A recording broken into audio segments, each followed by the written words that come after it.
Salut tout le monde, j'espère que vous allez bien. Je vous retrouve pour une nouvelle vidéo dans mon lit. Comme vous avez dû voir dans le titre, je vais faire une vidéo sur l'autisme, le TDAH, un peu genre mon parcours. Et du coup je me suis dit, on va mettre une petite ambiance en mode soirée pyjama, on parle entre copines. C'est pour ça que je suis en pyjama avec mon doudou.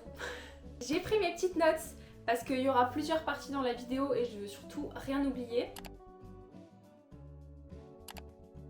Je vais commencer par vous définir ce que c'est que l'autisme et le TDAH. Je vais un peu vous parler de qu'est-ce qui m'a poussé à faire le diagnostic dans mon enfance, adolescence et maintenant. Mon parcours pour me faire diagnostiquer et pour finir, genre, qu'est-ce que ça m'a apporté de me faire diagnostiquer. Alors j'ai voulu regarder sur internet comment ils définissaient le terme TSA, donc trouble du spectre autistique. Bon, ça va vous aider sans vous aider, mais c'est un trouble du neurodéveloppement qui touche principalement la communication socio-émotionnelle.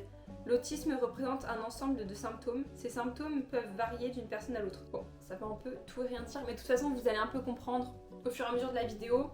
Comme je le suis, vous allez un peu comprendre ce que ça engendre et du coup les symptômes qui parlent. Bon, je viens de regarder aussi pour le TDAH, je suis pas du tout convaincue par les définitions. Je trouve que c'est limitant. C'est-à-dire qu'ils disent le trouble difficile de l'attention avec ou sans hyperactivité est défini par des symptômes d'inattention associés ou non à des symptômes d'hyperactivité motrice et d'impulsivité. Pas que. Bon, du coup j'ai trouvé que les définitions étaient un peu sommaires, mais de toute façon la vidéo sert aussi à ça, c'est-à-dire pour les gens qui ne savent pas ce que c'est ou qui ont des préjugés, pour un peu pouvoir ouvrir les esprits là-dessus. Et aussi pour ceux qui se posent des questions et peut-être ça pourra valider ce qu'ils ressentent. Je sais que ça fait du bien. Et peut-être après ils pourront se lancer dans un parcours pour se faire diagnostiquer. Alors je vais vous parler de qu'est-ce qui m'a poussée à faire mon diagnostic. Donc comment j'étais pendant l'enfance, en fait j'ai pas beaucoup de souvenirs. C'est vrai que j'ai pas beaucoup de mémoire là-dessus, c'est un peu compliqué. Mais je sais que j'étais une enfant qui avait pas beaucoup d'amis. J'étais un peu genre dans mon monde. Et je sais que j'avais par exemple un gros problème avec le coucher, le moment du soir, le moment où on devait rester seul avec ses pensées. Madame, vous avez 5 ans. Qu'est-ce que... Vous avez quoi à penser en fait? Vous êtes stressée de quoi? Vous avez 5 ans? Donc ouais, j'étais un peu une enfant quand même stressée. Jusqu'à tard, jusqu'à... Toujours en fait, parce que maintenant j'ai de l'anxiété généralisée, donc bon c'est que ça date pas d'hier quoi. Je sais aussi que j'avais tout le temps l'impression que quelque chose clochait en moi. C'est-à-dire que je disais à mes parents, mais il faudrait me faire un scanner entier du corps, je suis sûre qu'il y a un truc qui va pas. C'était à l'intérieur de moi, je savais qu'il y avait quelque chose qui clochait. J'étais ultra sensible de tout, enfin une égratignure ça me faisait mal, mais genre un truc de fou, enfin...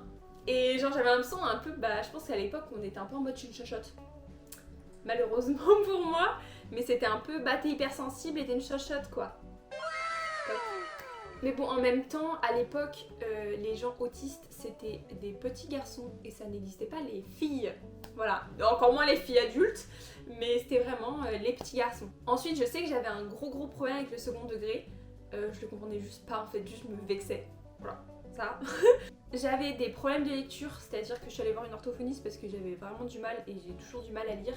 J'ai un gros problème de concentration, c'est compliqué pour moi. En fait, c'est aussi, je sais qu'avant, c'est que mon cerveau allait pas assez vite par rapport à la lecture. Genre normalement, on met nos doigts, je sais plus comment elle faisait, genre on met nos doigts pour lire, pas lire la phrase d'après alors que la phrase de tout de suite. Mais moi, c'était l'inverse. Je devais déjà être la phrase d'après alors que j'étais la phrase de tout de suite. Et du coup, elle me foutait son doigt pour que je lise. Genre, elle faisait comme ça, là, elle allait vite comme ça. Je comprenais rien, c'était trop dur. Donc, je pense qu'à cette époque-là, j'étais pas encore dans la dynamique de vouloir rentrer dans un moule. Comme l'adolescence, vous allez comprendre un peu. J'étais moi, mais j'étais un peu paumée. Ensuite, durant du coup le collège, lycée, donc pendant mon adolescence, c'est vrai que c'était une période assez compliquée où je faisais beaucoup de masking. Donc, en gros, je masquais des traits de ma personnalité. Qui était trop autiste, pour essayer de me formater à un moule, même si il y a des trucs que j'arrivais pas à faire, c'était plus fort que moi. Par exemple, je sais que manger à la cantine toute seule, j'en avais rien à foutre. Enfin, si ça m'a déjà fait chouiner dans les toilettes, j'étais quand même pas bien, parce que je me sentais seule, exclue des autres, mais en fait j'arrivais pas à faire semblant de... Genre, on se parle pas dans la vie de tous les jours, en classe on se cala pas, mais genre parce que je veux pas manger toute seule à la cantine, je vais me forcer à manger avec quelqu'un. Pourquoi faire? D'ailleurs, je me rappelle que Du coup mon lycée était jumelé avec un collège et des fois il y avait des 6e alors que moi j'étais en terminale qui venaient manger avec moi parce que je leur faisais de la peine. Parce que aussi si je dis pas de bêtises c'était des gens qui étaient abonnés à ma chaîne YouTube à l'époque et mais en vrai trop cute, genre en fait j'ai des bons souvenirs de ça genre parce que je trouvais ça trop mignon mais en même temps j'étais en mode non mais vous inquiétez pas genre juste c'est un choix aussi d'être toute seule parce que je pourrais bien aller me raccrocher à des groupes mais je veux qu'on m'aime pour qui je suis et pas juste faire semblant pour être entourée. Quelle angoisse. Ensuite j'ai écrit que j'étais qualifiée souvent d'hypersensible. Voilà, je chouine tout le temps, c'est une catastrophe, voilà. J'ai mis aussi, j'avais une empathie énorme, ça on en reparlera après, parce que ça l'est toujours. J'avais une très forte empathie pour les autres. J'avais des sens très très développés, c'est-à-dire que mon odorat, mon goût et tout c'était incroyable.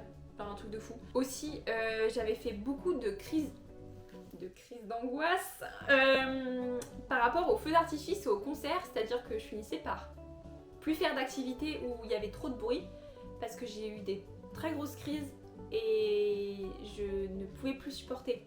Et en fait ça m'a vachement isolée ça parce que bah, je faisais quasi plus aucune activité, j'avais peur de tout et n'importe quoi.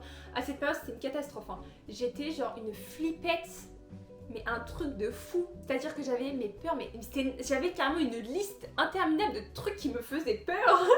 Mais je pense que c'était une angoisse de l'inconnu qui se manifestait d'une façon différente. En fait, c'est un peu connu que dans l'autisme, on a besoin de routine, on n'aime pas l'inconnu, on a une rigidité mentale assez importante et je pense que tout ça pour moi, c'était une façon aussi peut-être de contrôler l'inattendu et du coup je préférais juste tout stopper. Tout me fait peur donc surtout que rien m'approche, on ne sait jamais. Aussi je me rappelle que souvent ça m'arrivait de faire des genres de crises, de pleurs, mais genre en mode on aurait dit une hystérique. Maintenant je comprends, mais en fait incontrôlable. C'est des pleurs incontrôlables, c'est-à-dire que je me rappelle d'une fois, je crois que c'était Halloween, on devait faire un truc au collège et en fait ça a été annulé à la dernière minute et je me vois dans ma salle de bain recevoir le message en mode c'est annulé. Je venais de me make-upper, faire tout nanana, je m'étais dit ça va être incroyable parce que alors moi je faisais pas grand chose, hein. J'avais pas beaucoup d'amis, il y a des petites périodes où un peu plus mais c'était pas trop ça. Donc être invitée quelque part c'était déjà incroyable, c'était un truc de fou, c'était très inattendu. Et le fait de m'être préparée, de m'être dit ça va être trop bien, ça va changer, mais tu sors de ta zone de confort, mais ça va être ok, et que ça soit annulé. J'étais mais au bord du précipice. Mais pour moi c'était la fin de ma vie. Et en fait c'est ça qui était un peu étrange, c'est que je ne comprenais pas pourquoi, quand j'étais mal, j'avais l'impression que j'allais... Clairement c'était genre le bout du tunnel pour moi en fait. Et aussi j'ai noté que le problème c'est que souvent quand t'es autiste t'es assez naïf et t'es facilement manipulable et je suis tombée sur des personnes pas très sympas avec moi qui m'ont quand même pas mal manipulée. Je faisais beaucoup de mimétisme, c'est-à-dire que je voyais qu'un couple c'était censé faire ça donc bah, je faisais ça. En fait qu'est-ce que veut Elora? On n'en sait rien, personne ne sait, je copie en fait. En fait j'ai l'impression que pendant l'adolescence je me suis complètement perdue. Je savais plus qui j'étais, qu'est-ce que j'aime, quelle est ma personnalité. J'essayais juste de coller aux autres pour essayer d'être acceptée. Et je trouve ça tellement dommage, mais je pense que c'est une étape malheureusement obligatoire pour essayer de se faire accepter des autres et se trouver normal. Et en plus je sais que pendant cette partie de ma vie, comme j'ai fait énormément de masking, bah... je pense que ça m'a fait faire de l'amnésie parce que j'ai très très peu de souvenirs de tout ça parce que je pense que c'était assez traumatique pour moi parce que je faisais énormément semblant et j'étais pas moi et je me retrouvais pas et je pense que juste mon corps a pas aimé cette période et juste s'est dit on oublie s'il te plaît, on passe à autre chose. Mais heureusement j'ai fini par avoir un déclic et savoir qui je suis, ce que j'aime, ce que j'ai besoin et peut-être pas être en harmonie complète avec ce que je suis mais commencer à comprendre. Et je pense que ça c'est un énorme pas, c'est d'avoir enlevé des relations toxiques de ma vie, avoir fait rentrer des personnes saines et qui m'acceptaient comme je suis. Parce que j'ai longtemps été au final avec des gens, j'avais l'impression de pas le faire mais si en fait, d'être avec des gens juste pour être avec quelqu'un alors que la personne ne m'aime pas. Mais amitié comme amour, je pense que j'ai été entourée de gens qui n'aimaient pas ma personnalité, qui n'aimaient pas qui j'étais au fond. Mais c'était bien d'être avec moi, je sais pas, je comprends pas, je les comprendrai pas, mais je les comprendrai sûrement jamais. Mais voilà, d'avoir retiré ça de ma vie et d'avoir été avec des gens qui aiment profondément le vrai moi et qui acceptent qui je suis, ça fait tellement du bien. Parce que étant entourée de quelque chose de sain et des gens qui m'aiment et qui me comprennent, j'ai pu faire une introspection un peu sur moi et ce que j'ai besoin en vie. Du coup, j'ai vu des choses qui n'étaient pas normales et des comportements qui me paraissaient différents des autres et qui me mettaient en difficulté. Je vais principalement vous parler de l'alternance, le monde du travail, où c'était super dur pour moi. Je sais que j'ai fait 2 alternances et la première c'était compliqué, très dur pour moi. C'est-à-dire j'ai dû me confronter à des adultes qui ne me comprenaient pas. Et moi, ne me comprenais pas non plus. Donc c'est-à-dire que je n'avais pas les outils pour essayer de les faire comprendre qui j'étais, comment je fonctionnais. Maintenant, si à mon âge, tout de suite, je revenais dans l'alternance, peut-être ça se passerait pas très bien, mais au moins j'aurais pu leur dire, ok, je suis comme ça, comme ça, comme ça, je fonctionne comme ça. Pour que tout se passe bien, il faut faire ça, ça, ça, ça. Que ça leur convienne ou pas, c'est pas mon dos, mais au moins j'aurais pu l'exprimer. Alors que à cette époque, il y avait un gros problème de communication. Je ne savais pas comment je fonctionnais. J'avais l'impression d'être en décalage complet avec eux. J'ai l'impression qu'on parlait 2 langues différentes. C'était une catastrophe. J'arrivais pas avec la prise d'initiative. En fait, je comprenais pas qu'on puisse me dire « Bon alors, Elora, tu vas faire ça, ça, ça, ça. » Et eux, ils attendent que je fasse « Et truc bidule. » Mais tu m'en as jamais parlé de truc bidule, donc pourquoi je suis censée le faire? T'aurais pu juste me le dire avant. Mais non, et c'était tout le temps ça. Et en fait, on se comprenait juste pas. J'étais en mode, ah ok, mais j'avais pas compris qu'il fallait que genre, je prenne des initiatives. Moi, j'ai bugué sur le mot, initiative. Juste verbalise-le-moi. En fait, sinon je ne peux pas comprendre. Et c'était que des trucs comme ça. En plus, j'arrivais pas du tout avec le bonjour, ça va? Oui, alors, ouais, ton week-end. En fait, les gens finissaient par même plus me poser la question et en avoir plus rien à battre de ma gueule. Parce qu'en fait, juste. Genre j'arrive pas à faire du surface. C'est-à-dire que déjà si on s'apprécie, je veux parler de ta vie profonde quoi, des vrais trucs. Parler de la météo, c'est pas que je m'en fous mais... Et du coup les gens finissaient par juste arrêter de me parler et m'ignorer. C'était atroce. Je me rappelle que du coup j'étais dans une boutique et en fait moi j'avais mon endroit de travail. En fait je comprenais pas que je pouvais bouger. C'est complètement chelou, vous avez trouvé ça bizarre mais en fait je comprenais pas que je pouvais sortir de mon siège. Mais en même temps je me disais oui mais sortir de mon siège pour faire quoi? Parce que mon travail c'est sur l'ordinateur, c'est pas dans la boutique. Donc en fait je peux me mouvoir mais pour faire quoi? Pour aller où? Et en fait c'était tout le temps ça. C'est tout le temps pourquoi faire? Et en fait je cherche tout le temps des raisons de pourquoi, ça sert à quoi? Quelle est l'utilité? Et eux ils ne comprenaient pas. En fait pour le coup, on était complètement opposés, on avait des visions complètement opposées de la vie, je sais pas, mais c'était dur de les comprendre et on ne se comprenait pas. Moi, je pense qu'on était dans vraiment 2 univers différents. Je suis désolée, mes explications vont être super floues, mais même moi, j'ai du mal à verbaliser tout ce qui s'est passé parce que ça m'a l'air lunaire quand j'y repense en fait. Et du coup, en lisant mes notes, je viens de voir que je vous ai pas parlé du coup, toujours de l'alternance, mais c'est qu'à l'idée d'avoir une alternance, je faisais des crises d'angoisse, mais des trucs de fou. Enfin, pendant plusieurs mois, juste l'idée d'avoir une alternance, ça m'empêchait de dormir. J'y pensais genre avant de dormir, mais des heures, et je me faisais la boucle de comment ça pouvait se passer, d'imaginer toutes les possibilités inimaginables, à quel point ça pouvait mal se passer. Vous allez peut-être me prendre pour une folle, mais des fois, quand je suis très très très angoissée, j'ai une sensation de vouloir arracher ma peau. En fait, de vouloir... c'est horrible ce que je veux dire, mais... mais vraiment, là, c'était vraiment en mode, je veux sortir de moi. C'est-à-dire que pour moi, la seule réponse logique à je vais avoir une alternance, c'est... Il faut que je... Parce que sinon, je n'y arriverai jamais. C'est-à-dire que la possibilité d'y arriver était tellement faible pour moi que ça me paraissait inconcevable. C'est horrible à dire, Mais au final, j'ai survécu. La première année, c'était horrible. La deuxième, c'était un peu mieux. J'étais dans une autre entreprise. L'équipe était mieux. Je me suis quand même sentie vachement en décalage. Je sentais que mon comportement, c'était pas celui à avoir parce qu'il y a toujours ce problème de prise d'initiative, de oui, tu parles pas assez avec les autres, tu communiques pas assez, bla bla bla. Bon, bref, du vu et du revu. Au final, j'ai réussi.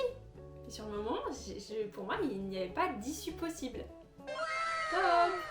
Et donc c'est vrai que là c'était un peu un point où je me suis dit ok hello, ces réactions là c'est pas ok. C'est pas ok du tout, il y a un truc qui fonctionne pas comme ça devrait. Après moi j'ai été sur le biais de juste de l'anxiété, de crise d'angoisse. Ensuite j'ai commencé à comprendre que j'étais très fatiguée, mais beaucoup plus que les autres. Et là vraiment j'étais à un point où en fait je me suis juste dit je vais arrêter de me forcer. Parce qu'avant je me forçais à faire plus que ce que mon corps pouvait faire, donc j'étais énormément fatiguée. Et maintenant comme je me suis écoutée, je fais genre une chose à la fois. C'est-à-dire que dans ma journée, me dire je vais faire les courses, c'est mon activité de la journée. C'est-à-dire que mon activité c'est je fais les courses. Il n'y a pas de je fais les courses, plus je vais faire du shopping, plus je vais faire le ménage, plus je vais sortir, plus je vais aller au resto, plus. Non, c'est je fais les courses.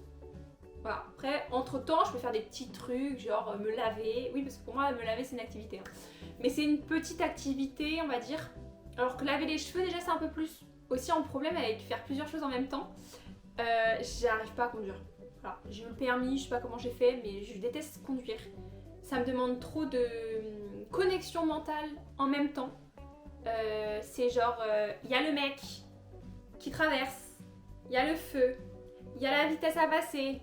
Il y a à tout moment, je ne connais pas mon trajet, j'ai le GPS. Ah là, c'est une catastrophe. Je déteste conduire. C'est vraiment tout ce qui m'angoisse le plus sur Terre. Et en plus, on va dire, je peux conduire 20-30 minutes, grand maximum. Après, je suis crevée. Je suis fatiguée, lessivée. Je ne peux rien faire d'autre. C'est-à-dire qu'il y a des trajets, par exemple, que je vais faire que je connais par cœur. Donc j'ai plus besoin du GPS déjà, ça va. Mais on va dire c'est une vingtaine de minutes et la plupart du temps je sors de la voiture, je parle. En fait mon corps est comme ça. Je suis comme ça, je suis ok, voilà, tout s'est bien passé, je suis pas morte, ok. Et quand le trajet je le connais pas, je suis comme ça, mais en même temps je suis crevée, j'ai une migraine et je ne peux plus rien faire. C'est-à-dire que, imaginons, je me dis ah tiens je vais prendre la voiture et je vais partir en vacances. Bon déjà je le ferai pas mais imaginons c'est 1 heure. En fait, au bout d'1 heure, je suis plus bonne à rien. Je dors et il n'y a plus de vacances en fait. Il faut que je rattrape toute la fatigue que je viens d'accumuler en étant autant concentrée. C'est juste pas possible, donc du coup, j'évite de conduire. En lien avec ça, j'ai aussi remarqué que mes sens étaient développés, mais qu'en fait, ça m'épuisait. C'est-à-dire que la lumière trop forte, ça me détruit le cerveau. La musique trop forte, c'est horrible. Alors le pire, c'est la musique répétitive. Oh, quelle angoisse. Ou les bruits répétitifs. Genre les voisins font des travaux. S'ils tapent comme ça, c'est ok. S'il fait ça, je deviens folle. Ça me détruit le cerveau. Horrible. Et du coup, je comprends mieux pourquoi j'avais du mal avec les feux d'artifice et les concerts. Les concerts, j'ai recommencé à en faire il n'y a pas si longtemps que ça. Mais en fait, j'ai bien compris que ça me fatiguait à mort. C'est-à-dire que déjà, le trajet des transports en commun pour aller jusqu'au concert, j'ai une migraine. Le temps d'attente dans les concerts, le pire, c'est l'entracte. Le bruit, c'est horrible. Et en fait, la plupart du temps, je vais au concert, je rentre chez moi, j'ai tout oublié. En fait, mon cerveau, je pense qu'il est en marche automatique. Il est en panique, il y a trop de stimuli extérieurs. Et du coup, en fait, juste j'oublie tout. Donc payer 60 € pour un concert que j'oublie 2 secondes après, j'avoue que je pense que je vais commencer à arrêter. Je me suis dit les festivals peut-être plus parce que tu peux avoir des temps off, tu passes toute la journée, c'est peut-être un peu mieux. Mais c'est vrai que les concerts, je pense que je vais arrêter, hormis si c'est dans des toutes petites salles, parce qu'en fait je perds de l'argent à juste pas du tout passer un bon moment parce que souvent j'ai une migraine atroce et c'est juste horrible. Aussi, je sais que j'ai jamais été quelqu'un de très tactile, je déteste qu'on me touche, j'aime pas les câlins. Ce que je tolère, on va dire, c'est ma famille, mon copain, mais sinon j'aime pas du tout être genre dans une foule. Par exemple, les fosses dans les concerts. Qui a inventé ça? Horrible, horrible, mais jamais de la vie, mais ça va pas me coller aux gens. Le pire, c'est les pogos, les gens qui se rentrent dedans parce qu'ils kiffent ça. Je suis désolée, je ne vous comprendrai jamais. Je comprends pas comment t'as envie de te faire pousser dessus par quelqu'un que tu ne connais pas, qui est sûrement transpirant. Quelle angoisse.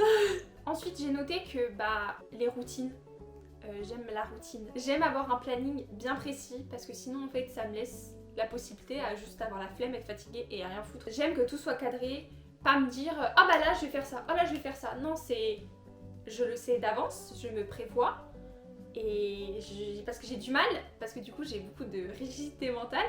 Mais en fait, j'ai du mal à me dire oh bah tiens, là j'ai envie d'aller au restaurant, tiens je vais aller au restaurant.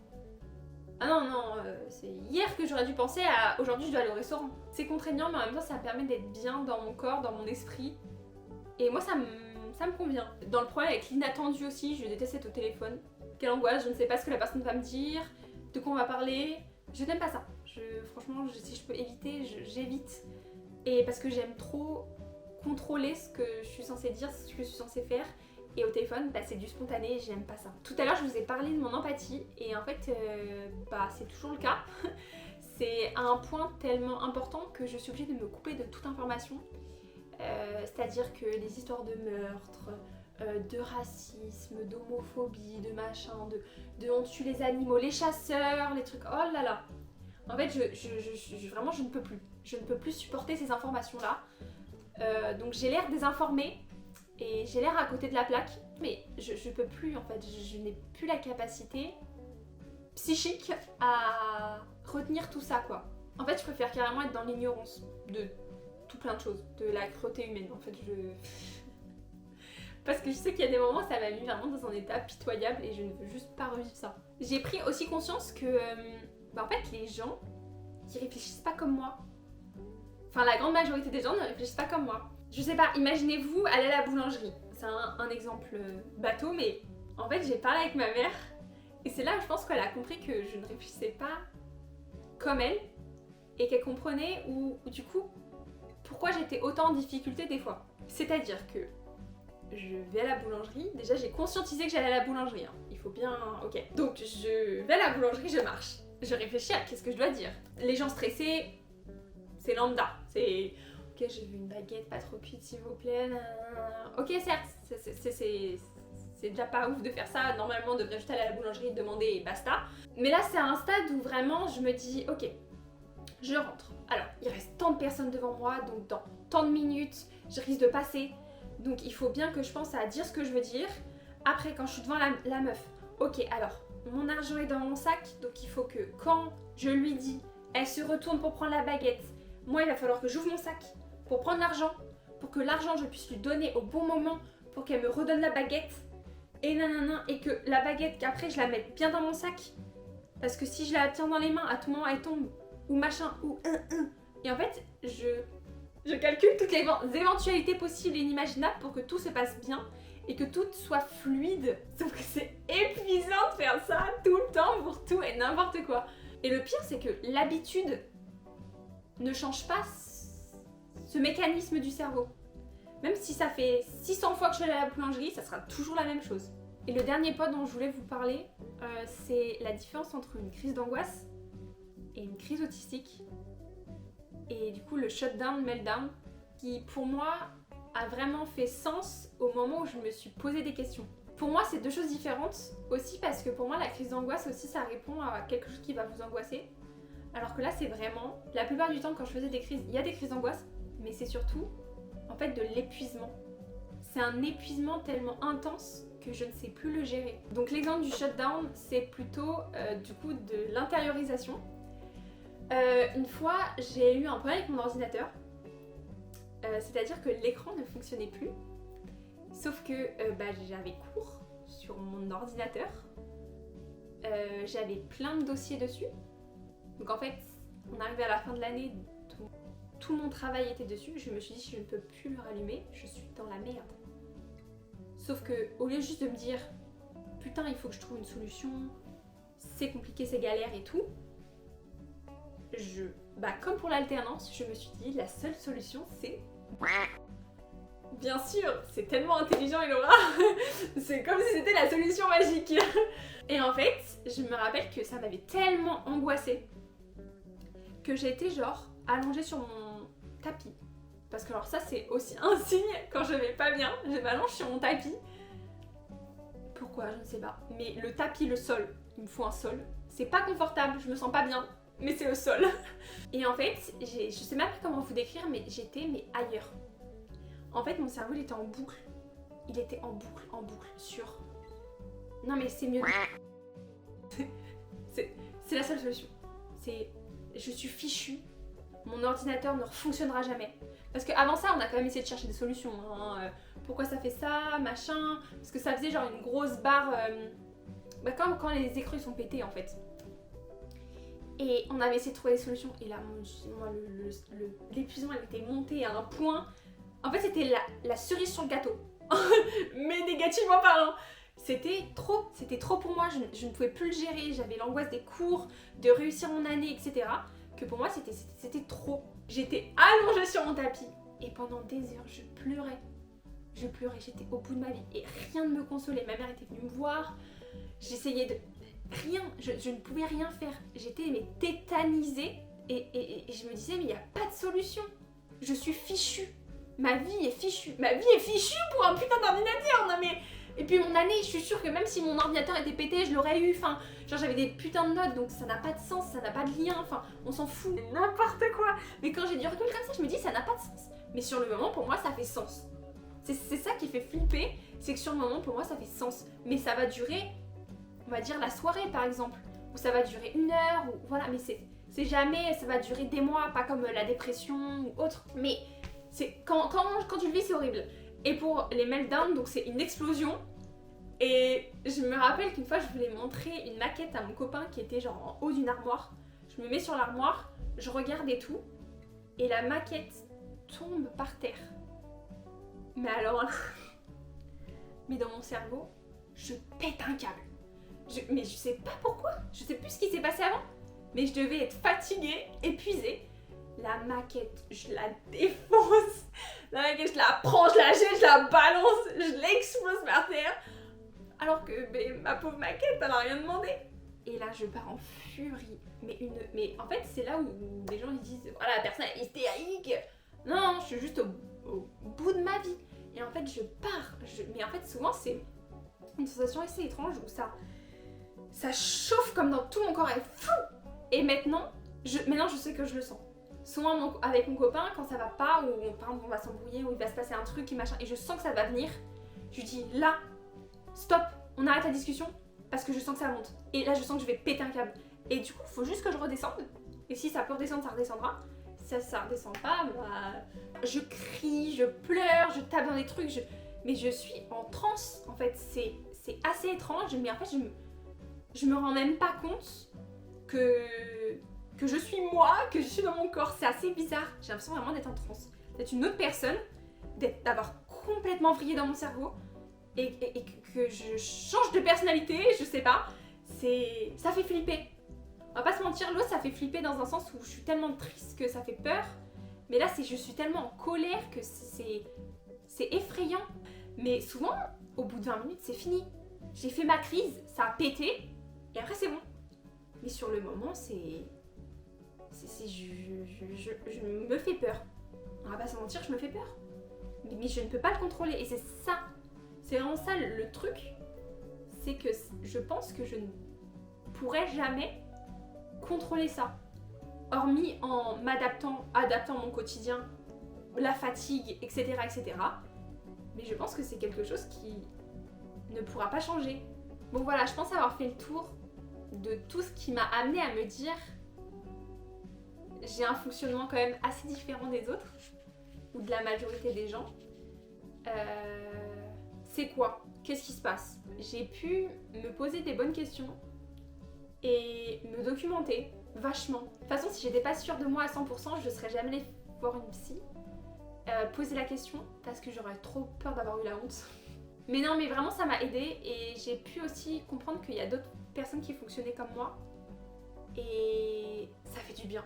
De ouf. L'avant-dernière partie de la vidéo, donc mon parcours diagnostic, Donc moi en fait je suis allée voir une psy spécialisée dans l'autisme TDAH. Alors c'est très compliqué pour avoir un rendez-vous.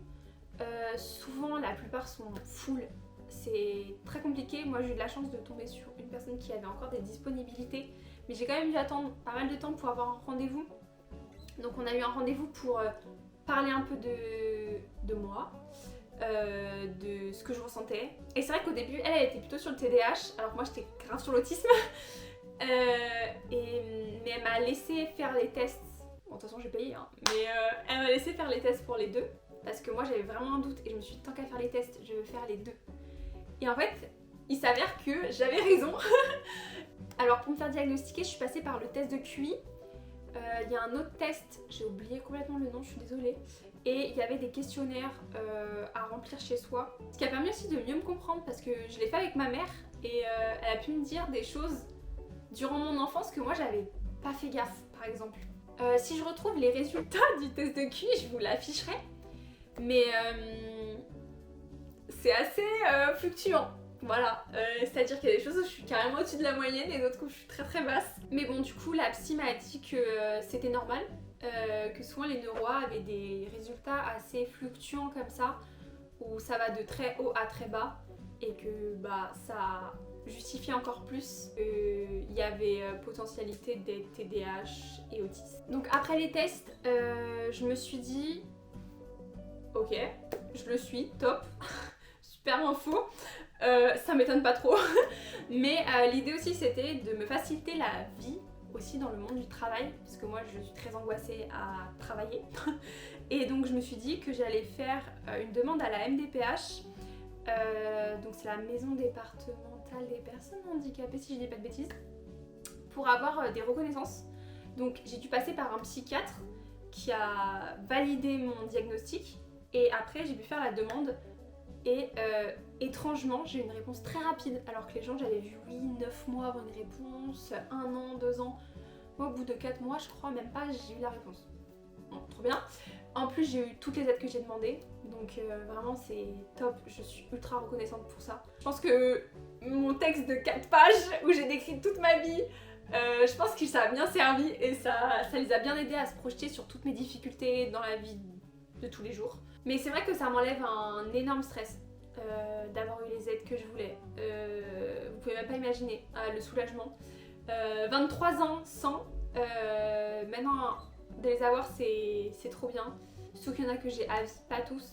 Déjà reconnaissance de travailleur handicapé, incroyable. Alors ça peut me porter préjudice pour certains jobs, mais en même temps les gens ils ont besoin des quotas donc ils peuvent me prendre et ils savent que je suis reconnue comme une personne handicapée, donc je me dis peut-être qu'ils peuvent avoir une plus grande ouverture d'esprit, j'ose espérer. Et en plus ça me laisse le temps de construire mon auto-entreprise que j'ai actuellement, essayer de la développer. Pour finir, ce que j'ai pu en tirer de tout ce parcours, c'est de la compréhension sur moi-même, un truc de fou. Je me comprends et je sais enfin qui je suis, qui est Laura, et ça c'est trop bien. Pour évoluer, je pense que c'est ultra important. Ensuite, j'essaye de dépasser plus aucune limite personnelle, je m'écoute. Et ça, c'est trop important pour tout le monde, pour n'importe qui, même si t'es pas neuroa, c'est essentiel pour moi, je pense. Ça a quand même un peu changé ma vie parce que maintenant, j'apprends à vivre avec comment je suis. Et c'est un peu triste, mais je me dis que en fait, je suis comme ça et je le serai toujours. Donc en fait, il faut juste que j'apprenne à vivre avec moi-même, avec mes besoins et mes limites, et les gens qui m'aiment me suivront comme ça. En plus, j'ai vraiment l'impression que mes proches me comprennent encore plus parce que moi je me comprends. Et donc les discussions, elles sont plus constructives et on se comprend mieux et je trouve ça trop bien. Mais c'est vrai que là j'ai pas une vision pessimiste de la situation, aussi parce que je ne fais pas un 35 heures grâce aux aides que j'ai eues. Et c'est sûr que j'aurais peut-être pas le même discours si je serais obligée de faire un travail tous les jours comme tout le monde.